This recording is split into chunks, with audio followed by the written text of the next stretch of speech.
as a mother, why do you believe guided early exposure for youth is the smarter path towards building discerning, resilient digital natives and talents for tomorrow instead of like totally banning it? I know you were talking about guided Yeah. step-by-step levels of exposure, but just in general, like why do people need to understand maybe banning it in total for 16-year-olds and below is not the best solution?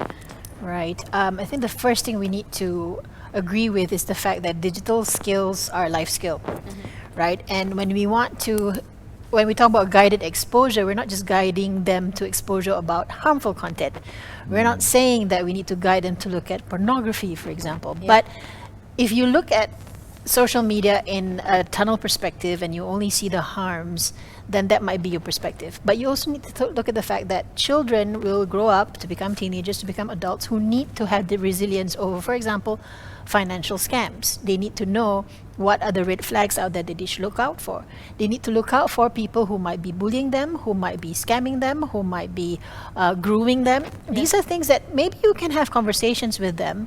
That does work, but it is a lot better if you hold their hand through the entire process. Now, let's not look at it in a way where you say, oh, you just want to expose your kids to risk and then, hope for the best. No, we're talking about parents taking that journey together with the child. I don't know what the actual nitty-gritty details are of this below 60 ban. I don't think we all have the details yet. But husnuzon lah. I really I hope that it is tailored as well to the household and to the child. Okay. Because I mean, teachers, you probably agree with me. Our kids are not the same. Yeah. You don't pop out kids who are alike. Some of them are not even like you. There might be those who are a lot mature at the age of 16 when compared to their siblings. Hopefully parents know best on what these child should be expected to do or what the expectations are. And I think the responsibility needs to be placed back with the parents as well.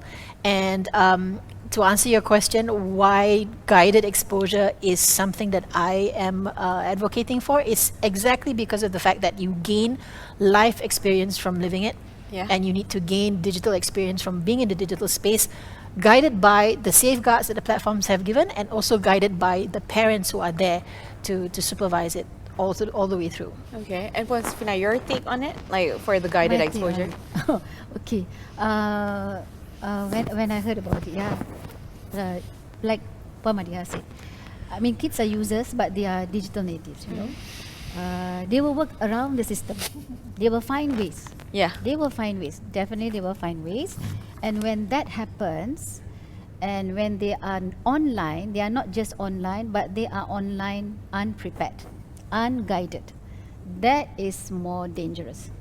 And to me, it's like if we block them, we are not removing anything. We are just delaying it. We are just delaying the problems. So, yeah. Today we focus a lot on TikTok because it's TikTok.